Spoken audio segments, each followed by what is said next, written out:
Deputy Mayor Anzalotti, Here. Councilmember Cooper, Present.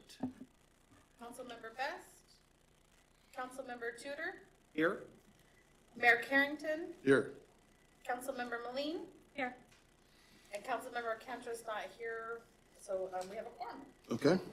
All right. If everyone can stand, and Kimberly, could I ask you to lead us in the pledge?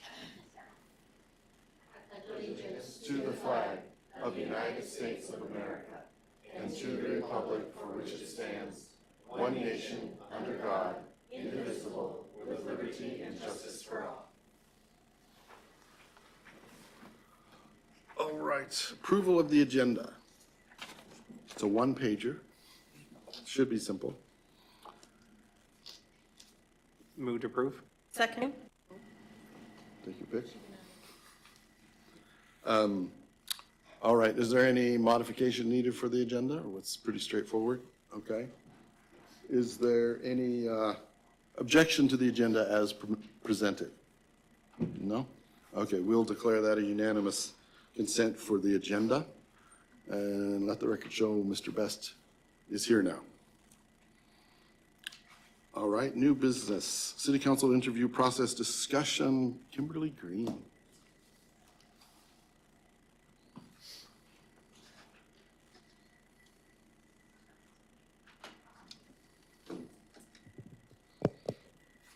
Good afternoon, council members, Mayor Carrington. So in front of you, you have your packets for the interviews for today. There's two packets, one to be used for each candidate. The instructions with regards to the interview process is the same as they were the first time. It's all outlined there on the front. Your scoring sheet with the criteria for each score is the second page, and then your questions.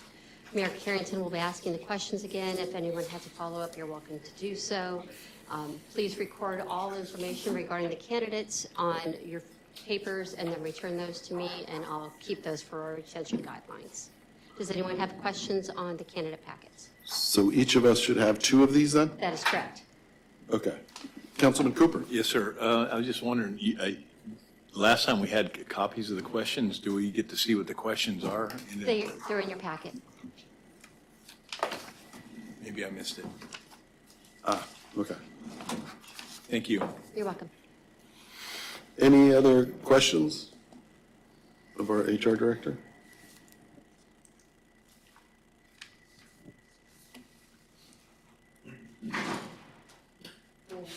I was gonna say, I'm not sure I want the door closed. We need the air.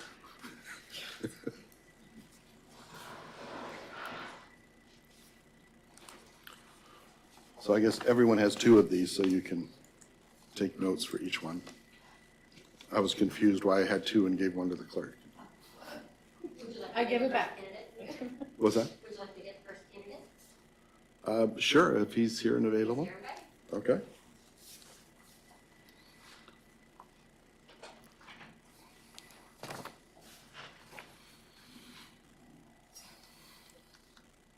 A little adjusting here. Yeah, just keep it all on the level. Just move.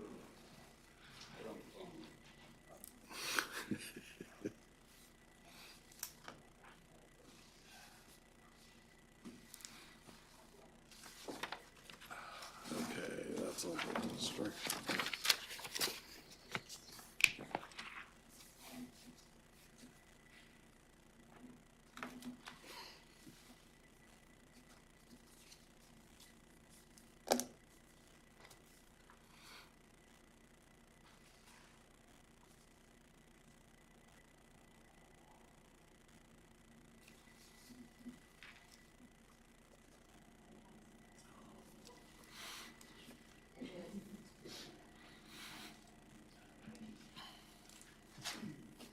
Welcome, sir. Sure. I mean, normally it's different, I'm usually on that side of the table. Right. And shake your hands. Okay, Kim Zimmerman, coming up from Pennsylvania, thanks for having me here, I appreciate it very much, so it's an honor to be here. Sit down. Well, thank you. Yes. Probably pull that mic closer. I don't want to overstep my bounds here. Yeah. Is the mic on? Is the mic on? Okay. All right. Thank you, Josh.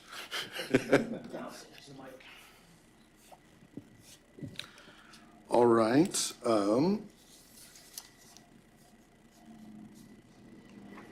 I guess we're ready to just jump on in. All right. Please ask you to keep your answers to 4 to 5 minutes maximum. So first question is, what strategies would you implement to motivate and engage your department heads to work together effectively towards the same goal? Well, that usually starts with good leadership. Mentorship is a big piece of that. If you've got conflicting opinions on the direction that you need to head, the best thing to do is listen ahead and listen to what each person has to say, and then kind of come up with a group plan. So something like that involves a lot of teamwork. So it's usually not something that's driven by one member. Even if you're the borough manager, it's not always driven by one member. And it depends, like the size of the project or how far the deadline is. Sometimes there is a time to be, I guess, authoritative and say this is the way we're going to do it, but most times it's not always the case. Bottom line, I think, is you just have to work together as a teamwork and listen to what everybody has to say. Right? I'm not one of those guys that goes in and starts giving orders. I've never been that kind of guy. Okay. Apparently we got to get the mic closer to you. I think there's people listening in off the internet, so. You can take it out of the holder if you wish. Was there any follow-up from council on that? No, Okay. but if the rest of the public could have witnessed what we seen. Oh, yes, use the mic. Just a simple comment. If the public could have seen what we all saw here with the very high-tech explanation that people weren't being able to hear the microphone, so that was very unique. All right. Another question. Provide brief examples to describe your experience in management of public lands, capital project management, personnel management, municipal utilities. But we'll say management of public lands is the first one. All right, management of public lands. It depends. One of the things we did at one time when I was borough manager was we had some land outside the National Forest. And we looked very hard at turning that into a campground because it was all forested land that the borough had owned. And borough in Pennsylvania is a city. And we ended up doing a huge study on that to try to make it a campground. But it didn't pass council. It just didn't get through. But after I left, they realized it was probably a good idea. And so the next city manager came in and they got another piece of land inside the borough, inside the city, that they put an RV campground in. And they realized that that was a good thing, not only for the citizens, but for tourism and, people coming by camping and stuff. Mainly because it was on the edge of the National Forest and everybody's always looking for a place to camp. Most boroughs don't have a lot of public land that you can develop. Mine doesn't right now, but it looks like it has a lot more public land than what I have right now, so. And the next one is capital project management. Oh, yes, Councilman Best. Can we have a little bit of follow-up on that? Okay. Yeah. So in that project, and that was kind of interesting that you brought up, a project that you had championed, and it didn't quite get over the finish line until after you'd left. Do you think that if you would have stayed in that area a little bit longer, that it would have just been a little bit of time of Oh, trying yeah, it to... would have gone through, I guarantee, yeah. Yep, sure. The reason, if it doesn't come up, the reason I left that job wasn't because of the city, it's because it was after I retired from the Army. And at that time, you had so long to use your GI Bill. And if you didn't use your GI Bill, it went away. And I didn't want to lose a free education, another degree. So I resigned from that position to go to gunsmithing school. That's why I left that town, not because they didn't want me. In fact, they cornered me on the street, the council, and told me to ask me to stay. And I said, if I don't get into the school, then I'll stay. But I got into the school, and that's why I left. And then after that's when President Trump came in and signed the declaration saying that it doesn't run out. That you can, so that's just what happened when I was there. Okay. Brief examples to describe your experience in capital project management. So that would be big buildings, things like that. In the city manager world, I haven't done a lot of capital management. We are trying to get a police building put together now, trying to get some money together, some grant stuff to build a police building, so I'm taking a solid interest in that. Because right now, we're losing money because we rent a building instead of the borough owning a building. So it's costing us $5,000 a month or so, instead of just having our own building. I did a lot of capital stuff in the military, but not a lot on the borough side or the city management side.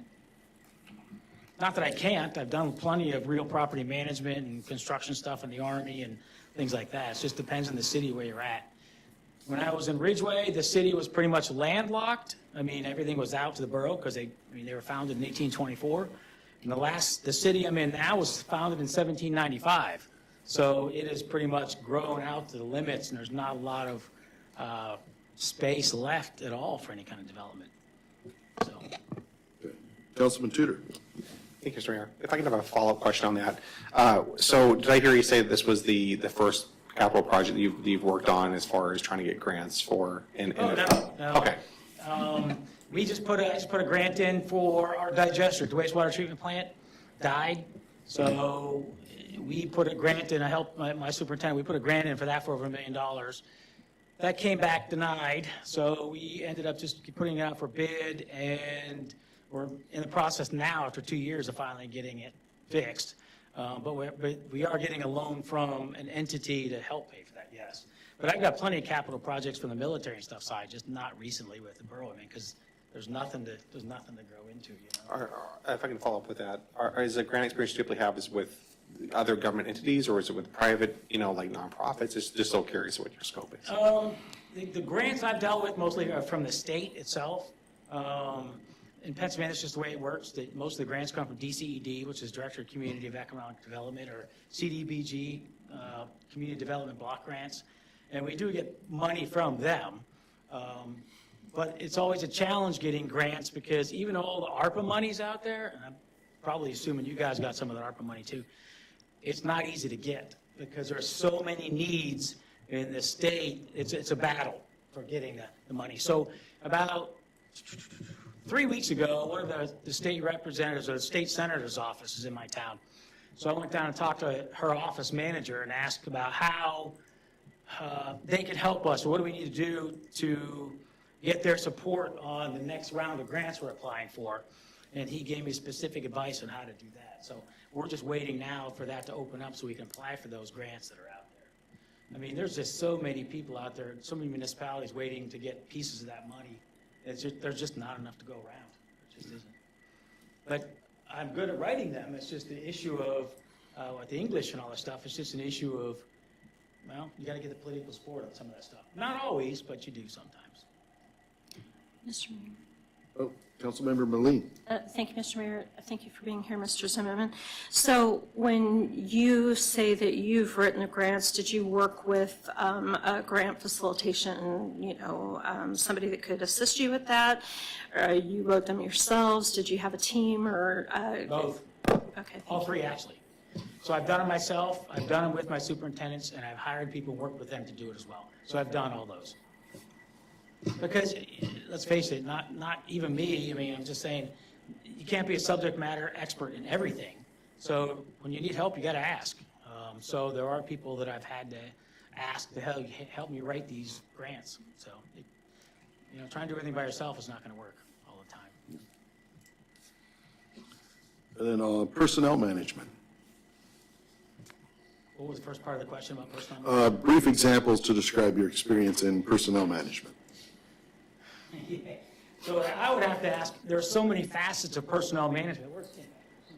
I mean, personnel management, you're talking hiring, firing, discipline, you're talking counseling, you're talking development, you're talking teach, coach, mentor. I've done all that stuff.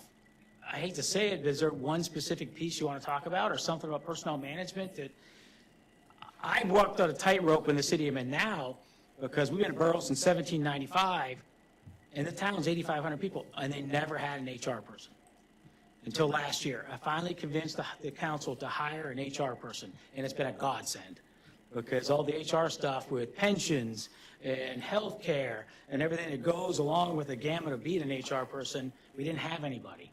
So thankfully now we have somebody full-time as of this past January 1st. But I've been involved in a lot of that stuff, personnel. Councilmember Moline. Thank you, Mr. Mayor. I think what we're trying to maybe digest here is that what is your personnel management style, and kind of gauge what your where you are on the spectrum as far as making those tough decisions that are just absolutely necessary. Management style. I asked my HR person about 2 weeks ago. I said, have you ever heard me yell or raise my voice? I've been here in over 3 years. She goes, no. Because I was upstairs that day and my phone started going off because my deputy was downstairs yelling at people. So I had to go deal with that afterwards. I am one of those teach, coach, mentor type people. I don't yell. There's no reason to yell. Have I made tough decisions? Absolutely. I have terminated employees for various things, gross negligence, for drug use, illegal drug use, things like that. But it's not very common. Most people want to do a good job. Most people in the city government are there for a reason, because they want to help other people and do a good job. But you do have the ones every now and then that it's just not their place. It's just not their place where they should be. So yes, I have done the hard decision, and it's not fun. It's one of the worst things you have to do as a boss is when you have to tell somebody that you're no longer employed and sorry, we got to let you go. And then brief examples to describe your experience in municipal utilities. Yeah, we have refuse, we have sewer. We used to have water at the one I'm at now, but they sold that when I became the borough manager, city manager. It was already in the works. They sold that to the county for like $13 million. So right now, I manage the wastewater treatment plant and the refuse in town. When I was in Ridgeway, we also had the wastewater treatment plant. So we had all three of them up there. So managing utilities, depends which one, but right now we have issues with let's say delinquent utilities. That's one of the ones I'm attacking right now. And that is with refuse and with the wastewater treatment plant. Because one of the things with the wastewater treatment plant, especially those enterprise funds, is you got to be very careful on how that money's managed. And you have to make sure your reserves are met and your bonds are paid. And so you have to be very careful on your rates. So right now we are in the process of reanalyzing our rates with the borough engineers to get our rates adjusted to where they need to be for the future projects, like you alluded with the grants and stuff for some of those big capital projects we have in the town, which is the digester. Okay. Utilities is tough, and I don't mean that in a bad way. It's because utilities affects the people, so you got to be careful on the rates, and you got to be careful on managing the money. It's a touchy situation on some of that stuff. It really is. Right. What is your understanding of Palmer Fire and Rescue's budgetary process and how it relates to providing service to the community? Well, I'm not going to lie to you. I didn't study their budget process because I'm not the city manager yet. But I do know the fire department is very important and the police department is very important. The EMS is very important. In fact, to give you an example, my city where I'm at now got $850,000 for ARPA money. And I convinced the council to give $400,000 to the fire department. The fire department is very important. EMS is very important. In fact, the day before I left, I came up here. The fire chief came to see me in person and told me he didn't want me to leave. I've done more for the fire department and the EMS there than any borough manager has in 20 years. So no, I have not gone into their budget. I don't know what their budget looks like. So I can't comment on their budget, but I can say that they are an entity for the municipality that needs to be supported. What role do land use regulations play in economic development and quality of life for residents? Land use regulations. Well, I guess it depends on who's coming up with the regulations. The city manager is not the one person that's going to make all those decisions, even in land use. You're going to have a lot of other entities involved in that too. That's where the teamwork comes in. That's where the listening comes in. That's where the integrity comes in when you're dealing with the land use issues. like I said, I don't have a ton of experience at it. Stuff I have for experience, and most of that is within the military, managing land for the military. Like I said, the two cities I've been in, they're pretty much landlocked because they're old. That's a good question. I'm not used to asking questions like that when I'm interviewing people. I don't get into it like that. Good question, though. What is the role of the airport in a city and the community as a whole?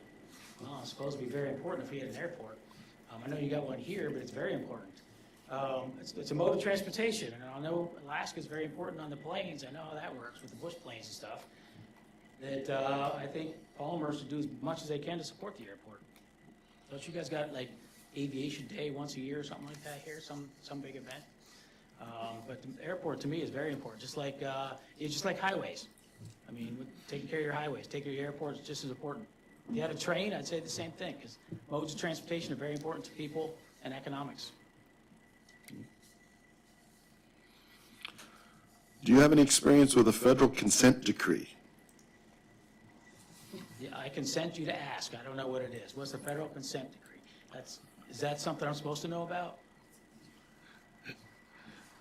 I mean, there's something here you guys got going on. I never heard of it. I think we have one, but yeah. So,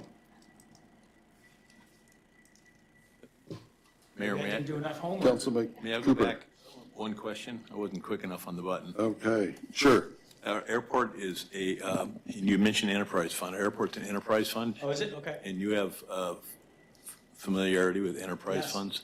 Yes, I do. Can you describe a little bit of how yours work? Well, the enterprise funds are funded by fees, and they're maintained specifically for that entity, like sewer or refuse, or in this case would be the airport. So those enterprise funds are managed specifically for that, that purpose, I guess you could say, for that service, that public service. So enterprise funds stay in those funds, and you really don't mix and match those. I never do. So if it's in the refuse, it stays in refuse. If it stays in the airport, or if it's in the airport, it stays in the airport. I don't think you have the ability, and I wouldn't try to move those funds around if I were you. But yes, I do know about enterprise funds, and I know how important they are, and I know how they work. You're welcome. Councilman Best? Thank you, Mr. Mayor. This would be more on that consent decree. You had mentioned that you had had some water and sewer issues and that you guys were in process of working through it. So in our situation, consent decree was kind of established because of Okay, we call consent effort. orders. Consent orders, okay. Now I know what you're talking about. We're under one right now, so now I can answer that question. I never heard it called the consent decree, only because Pennsylvania called it a consent order. So the Department of Environmental Protection calls it a consent order, an agreement, or consent order. We're under one right now. So one of the problems we're having in our town is the I&I, the infiltration and inflow inside the sewer system. And it's been going on for, heck, I don't know, 10, 12, 14 years. I've only been there 3 years. And it's been going on long enough that I called DEP and asked them for a copy of the original consent order, and they couldn't find it. So they finally, last year, called us in, did the consent order. We just signed it at the last council meeting, paid our fine, and we're working forward on that now. But it's a huge thing, because my wastewater treatment plant supports 3 municipalities, but we got the bulk of the responsibility on it. So it's up to us to manage those funds and basically take care of the whole agreement with the whole 3 municipalities. We just had a meeting April 23rd with all the municipalities, and I took that 1982 agreement and went through it line by line and passed out 6 pages of notes of things that we need to be looking at and updating in there. And they looked at me and said, well, we just did this a few years ago. I said, you're absolutely right, back in 1982. I said, this hasn't been looked at in 42 years. And so there's a lot of changes. Things change in 42 years. The capital reserve fund in there was $110,000 back then, but when you look at inflation, it's $520,000 now or something. But they don't see that. They're like, well, it's in the agreement from 1982. It's not 1982 anymore. So now that's part of the consent agreement, because in order to fix the I&I and stuff, you got to redo the whole 1982 agreement. So it's not just one document. You actually got to do the whole process to get to one end. So that consent order is pretty important stuff.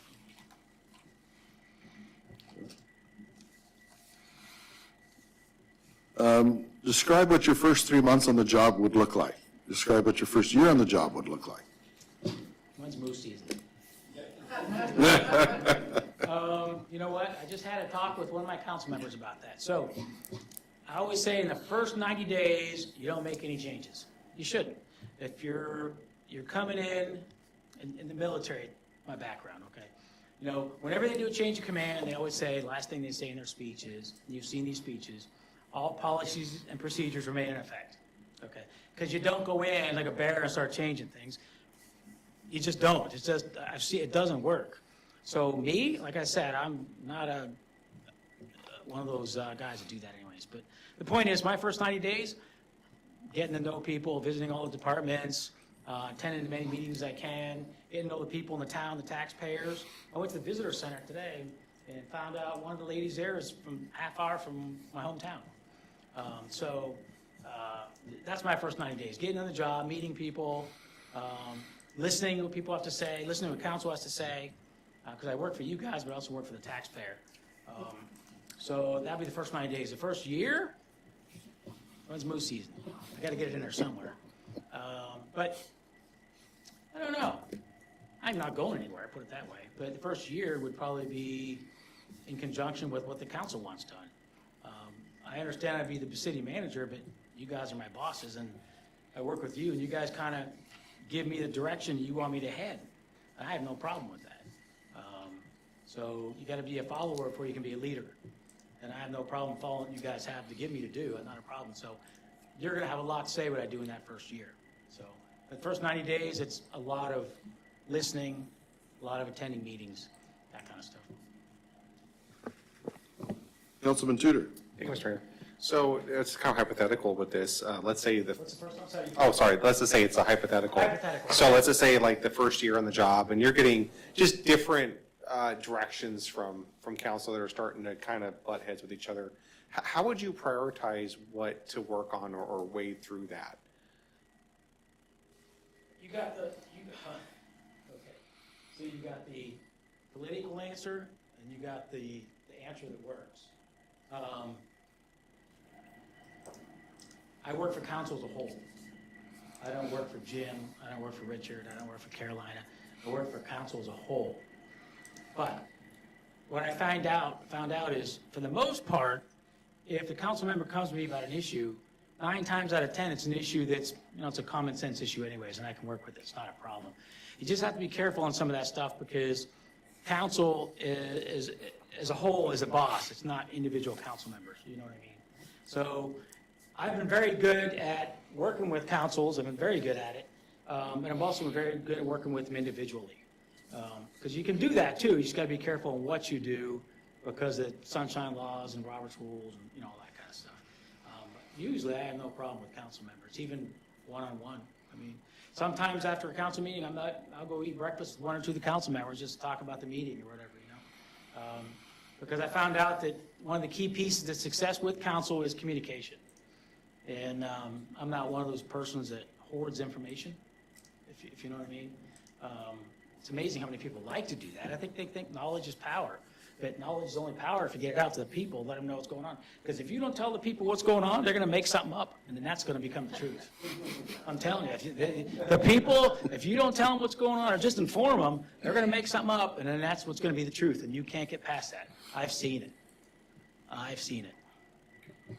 So, but yeah, I'd love to work with council, every one of them, every one of you. All right. This is a long question. Palmer Charter requires the city manager to present a balanced budget proposal. Palmer Municipal Code requires, as part of the budget process, an annual appropriation of 10% of the anticipated unassigned fund balance to be transferred to the Capital Projects Fund. What's been your experience with the budget process and presenting a balanced budget while meeting the requirements of city code, the needs of departments, the wishes of the council, and maintaining the service levels to the community? All right, so hypothetically, I would talk about the council I have now on that budget process, but I would fail the question because I didn't have a treasurer for a year and a half.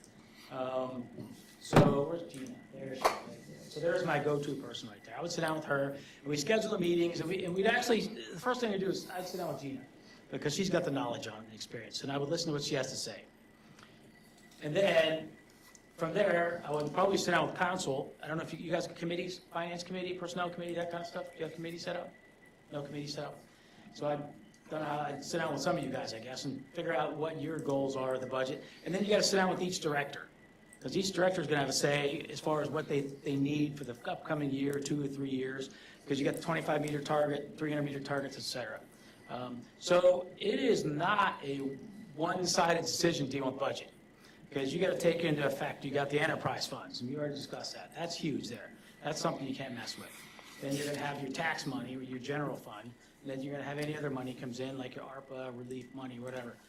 So there's a lot of pots of money. Some of them can't be commingled, but you're gonna have to sit down and go through those, section by section.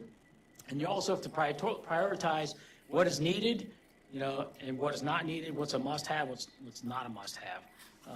It's not an easy process. When do you start your process, Gina? July. As soon as I start? Okay. Yeah, July. It's all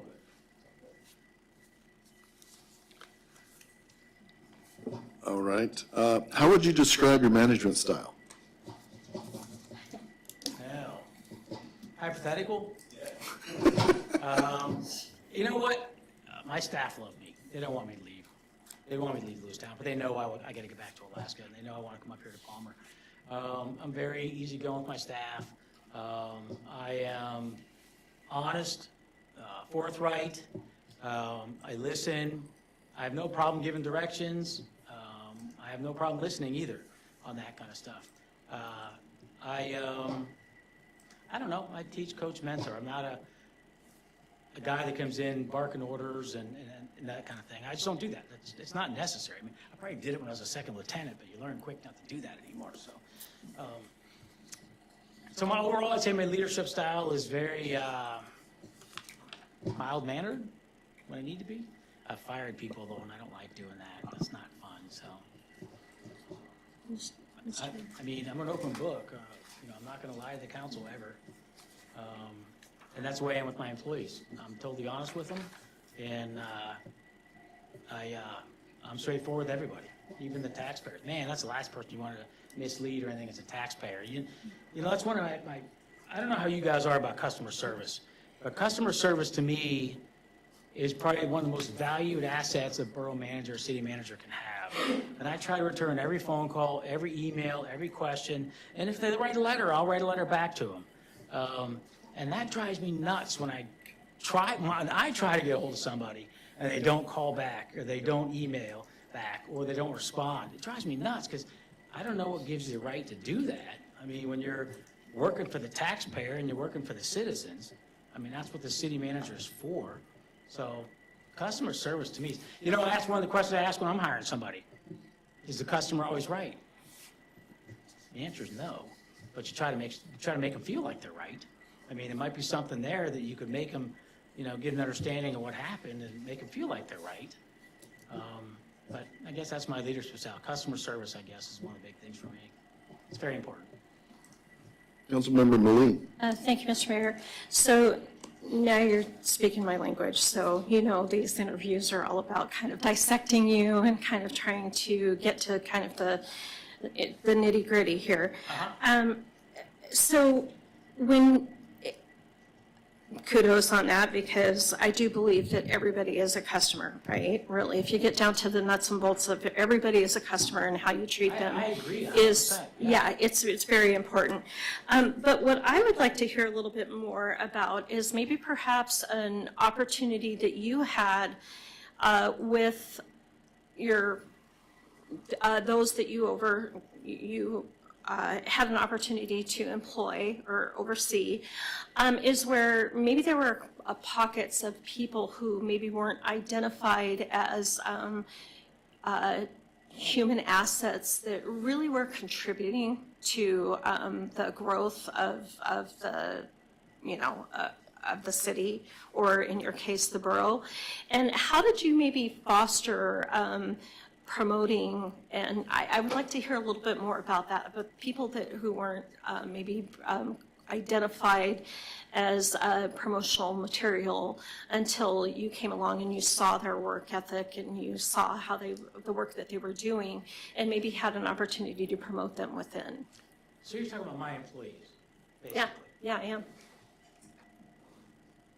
My wastewater treatment plant supervisor was there for 18 years or something. He just retired on December 8th. Great guy.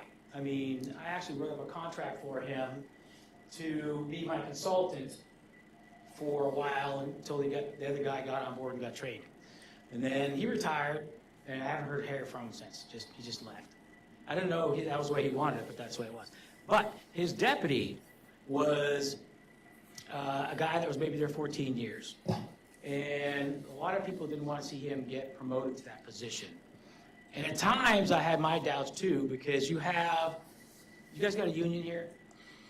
Yeah, that's okay. So we had the union, and then we had the salary workers, okay? And he was salary, but he would get drug in with the union stuff, you know, kind of blend things and kind of cause some issues and stuff. And, well, I convinced the council to give him a chance.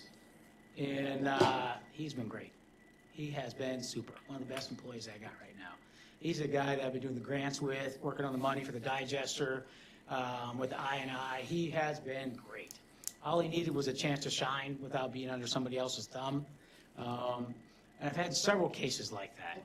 His now deputy was in charge of my camera for the I&I and the, I don't know, you guys got sewer lines. You guys got a camera that goes in the lines to inspect the lines and stuff? You have one of those? No. And they're expensive. I mean, we just bought one like 200-some thousand. But anyways, he had his degree from Penn State, and I convinced him to leave the union and come over to the salary side of the house to be the deputy. And he's been there since December. He said it's the best thing he's ever done. Getting the chance to do that, come over and be a leader, be in charge of people, and I'm really glad for him that he's really liking it. So, but I get your point. Yeah, there's some people you can't help. I mean, I've dealt with people like that too. You just can't help. Okay. All right, I think that's all the questions. Man, we're just getting warmed up. That's true. I'm an open book. You got anything else? We want to give him the last chance to say something for himself, whatever you want. Who, me? Yeah. I don't know. You know, I appreciate the opportunity to come up here. I really do. Truthfully, I was debating about applying for Palmer, not because I didn't want the job. It was because I didn't think I'd get selected, because I figured you're in Alaska. Face it, you got a lot of people from Alaska that live in Alaska. Well, that's real bright, but the point is, you know, the competition, you're gonna have people from the area that's trying to come on here, and I get it. So I thought, well, someone from Pennsylvania, even though I've lived here and we loved it here, I didn't think I'd get this far, and I really appreciate it. You know, wife's outside, and gonna go do some dinner with some friends tonight, and then go to Valdez tomorrow, and then tell Keaton, and then we'll head back home. But I appreciate it. Thanks very much for your time and stuff, and Thank you for coming. appreciate it. Thanks, I appreciate it.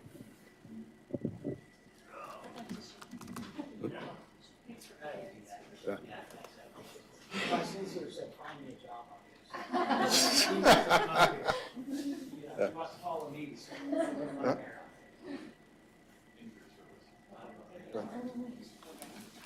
Oh, yeah.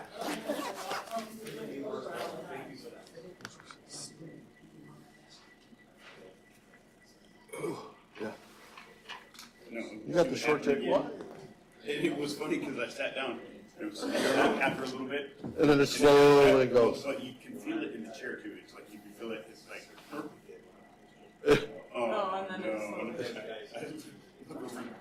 Jim, I'm like, he's walking going. Colby's on her way. She's in class. So Okay, well, we still have this, the last one, the analysis. Yeah.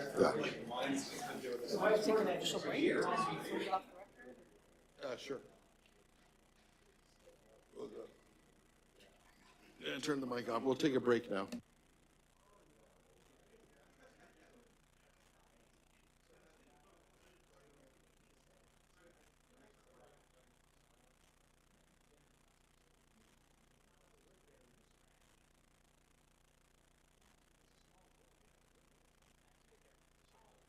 Thanks, Mayor.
You ready to start recording? I'm ready to start any minute. Any minute now. Yeah. All right. We're here. We're off our break. I think Kimberly's going to get Colby. Ms. Pickle.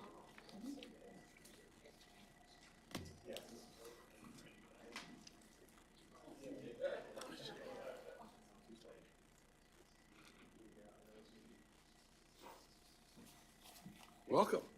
Thank you. I'm sorry for any miscommunications about timing or anyway, so I Um, apologize if I'm late. No, right on time.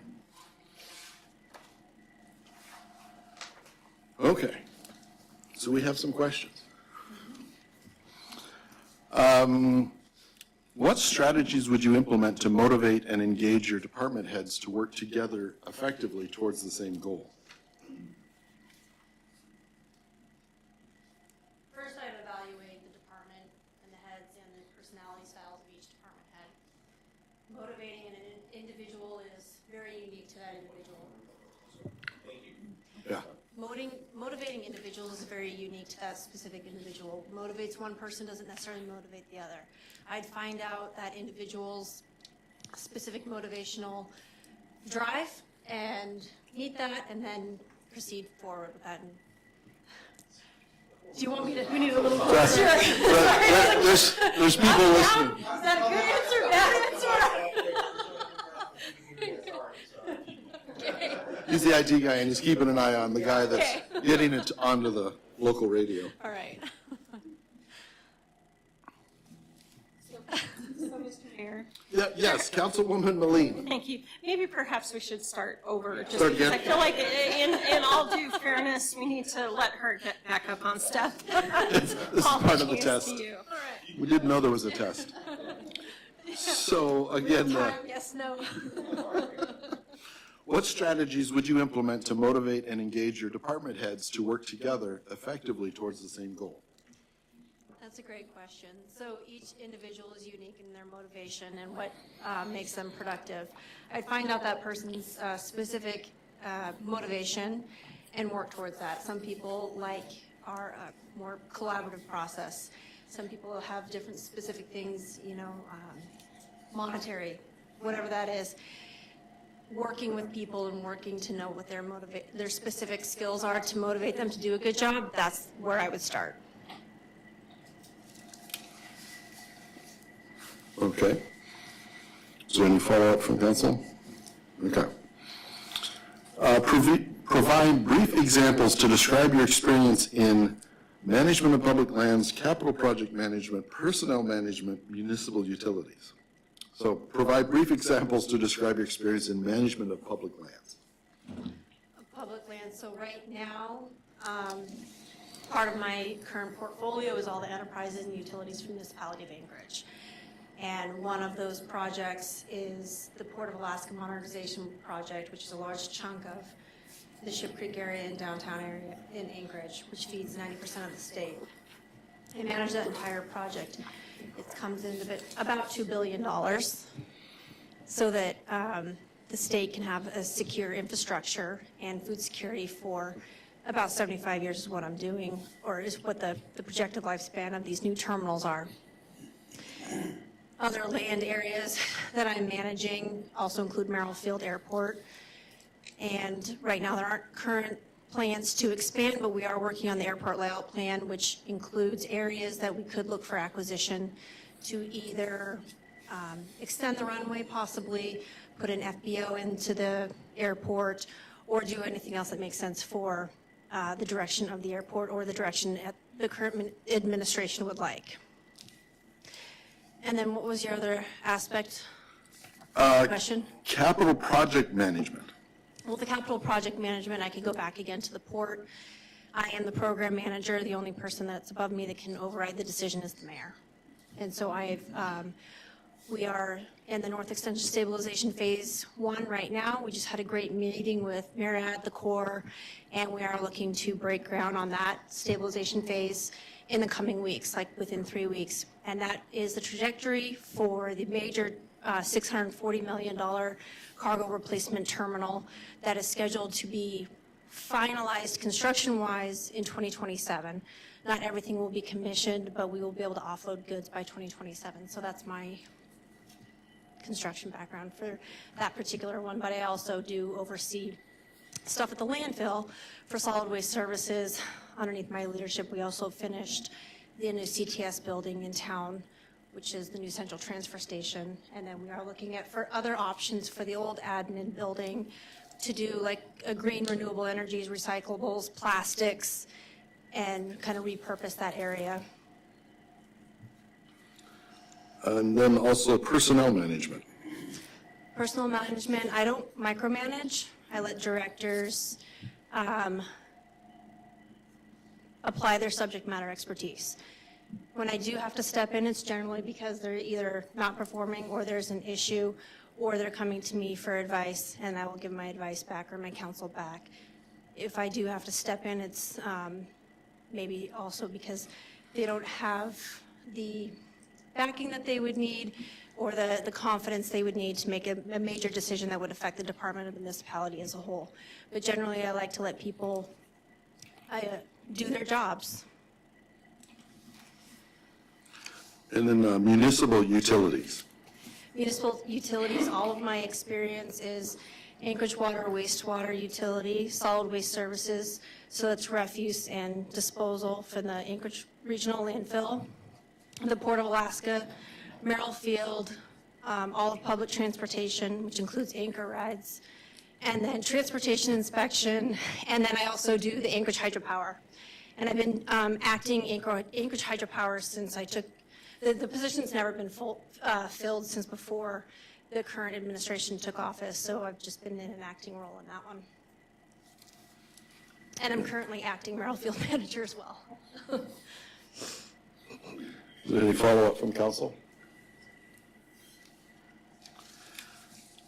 What is your understanding of Palmer Fire and Rescue's budgetary process and how it relates to providing service to the community?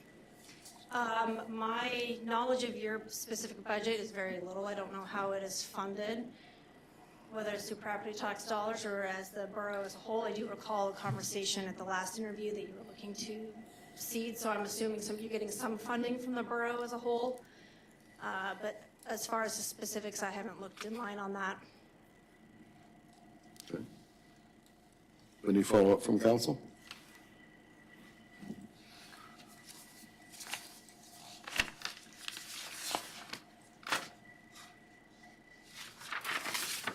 So what role do land use regulations play in economic development and quality of life for residents? They play a huge role, depending on how you have zoned specific properties and how you have them regulated, can either stifle development or it can enhance it. I would say just last Tuesday, we went through a Title 21 change. We had a very vocal constituent come up and say that this is ruining my business. I can't go forward with this development. I've poured a lot of money, time, and effort into it. Please help. We don't want to do that. We don't want to be in a position where we're stifling businesses and enterprise. We want to work with the community and make sure that how we advocate land or put code restrictions in place as appropriate doesn't stifle that. And then being willing to work with the community to change it if you do go down a path that does stifle businesses unintentionally, that you are willing to make amendments and changes right there on the floor, which is what we did last Tuesday.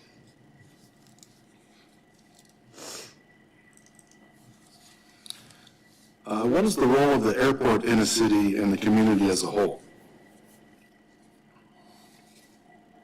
Dependent upon the community, it could be a lifeline. In some communities, that is the only way in or out.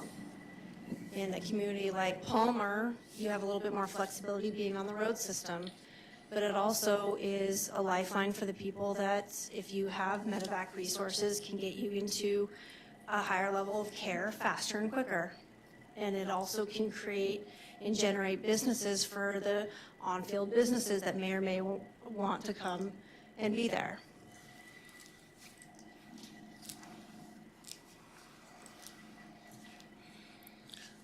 Do you have any experience with a federal consent decree? What was the other term we came up with? Consent order? Well, in which context? I can go back. I'm working with MARAD very closely right now to get our permitting and our FONSI signed off on for the NEPA for the port right now. That's on the federal side? Yes. Met with the administrator just yesterday. Any follow-up? Okay. Describe what your first 3 months on the job would look like, and then describe what your first year on the job would look like. That's a great question. First couple of months would definitely be getting the feel for what the community wants and what they want to see in the future. What does the city council want? What does the mayor want? What do the constituents want? And how I bring that all together and move it forward. I wouldn't necessarily make drastic changes unless I'm directed to. My job, I see, is bringing people together and executing a plan. I would want to know what the plan is, what the pros and the cons are, how I can voice and bring my knowledge and skills to the table to modify that plan or to keep it status quo. But I definitely would want to know a few things ahead of time, like where the vision of the city is going currently and where you want to go first before I could make any strategic decisions of change. And then the first year would just be building off of that. If we are going to go down the path of, path A versus path B, I'll figure that out pretty quickly, and then my decision-making will follow that path. Any follow-up from council? Councilman Tudor. Mr. Mayor. Just kind of to follow up on that question. So let's say that you're getting conflicting information from the council. How would you determine what the right path would be if you're given, just that conflicting information that can happen sometimes? So when you say conflicting, is it more, it sounds like a conflicting vision for the city or a conflicting? Yeah, it could be a vision. I mean, I guess a simple example would be, let's say the council at one point votes, we're going to paint all the sidewalks blue, and then we go, oh, no, let's paint them yellow, How would you kind of work with that and try to find out, okay, which the right path be? How do I determine what the council would like? Sure, I guess I'd get back down to the basics of the why of it. Which one is better? Which one is better for the community as a whole? If painting the sidewalks blue is better because it's cheaper, more effective, and it helps a larger portion of the community versus painting it yellow, then I would tend to lean towards the blue, because what's going to benefit everyone as a whole. If it's a few council members that have conflicting ideas, which is okay, I would like to bring everyone to the table, talk about why they have conflicting ideas and move forward from there. But then at the end of the day, if it's my decision to make blue or yellow, I will go with the most economic and what is beneficial to the actual community as a whole.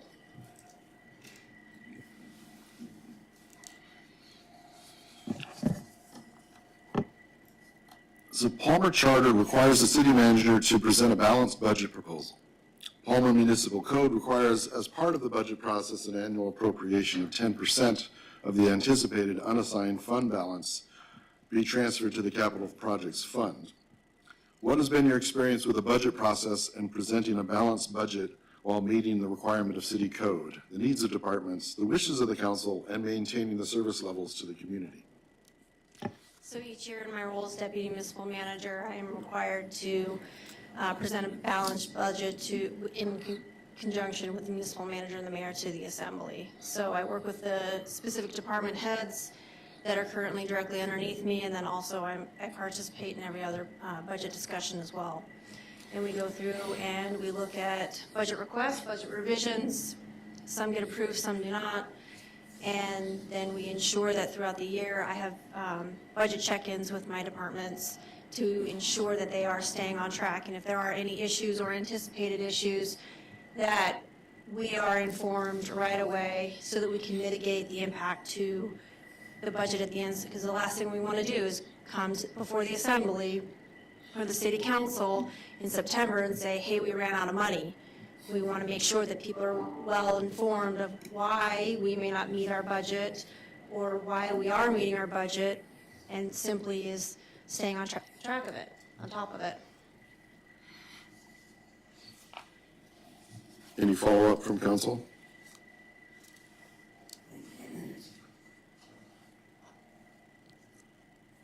Okay.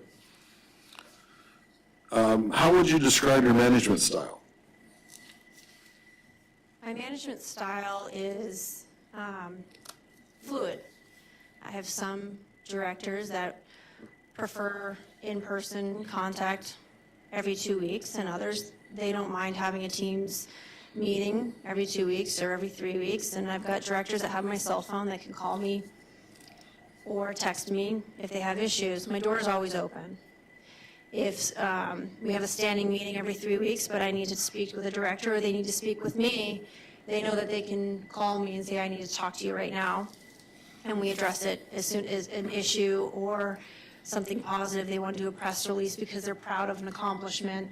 We will, I don't put parameters on the communication or lack of communication or the timing of communication with my directors.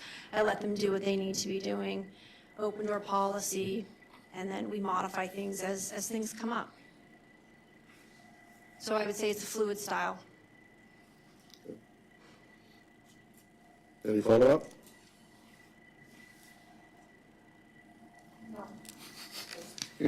She's thinking. Okay. Oh, I guess that's it. We got through them all?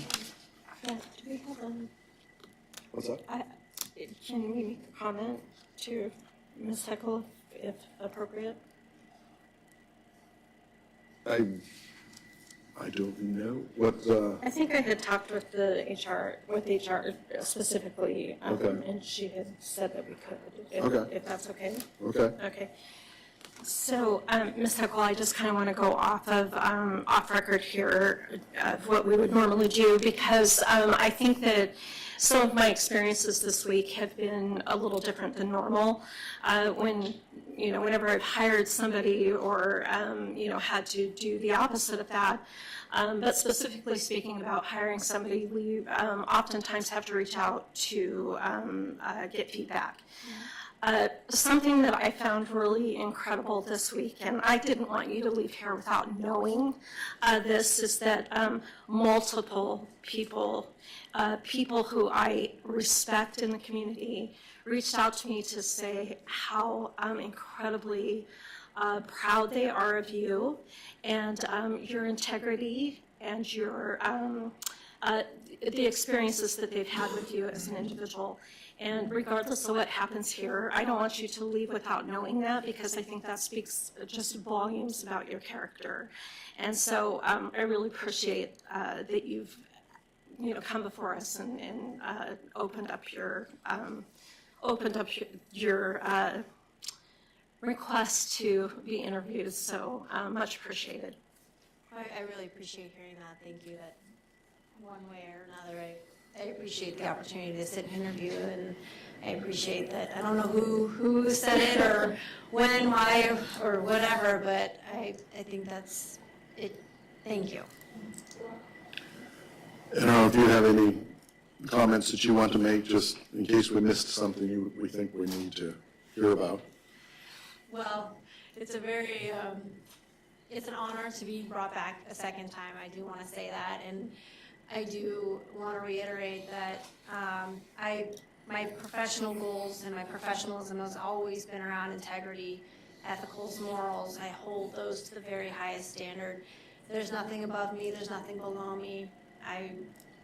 Everything I do is above par, and I strive to keep going in my career. And if this is the next step, then that's great. And if not, then it's a professional business decision, and I appreciate just being here and being able to interview in front of everyone.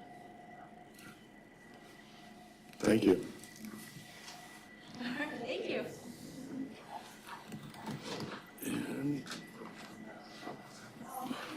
Thank you so much. Well, thanks. Thank you for coming. And I promise.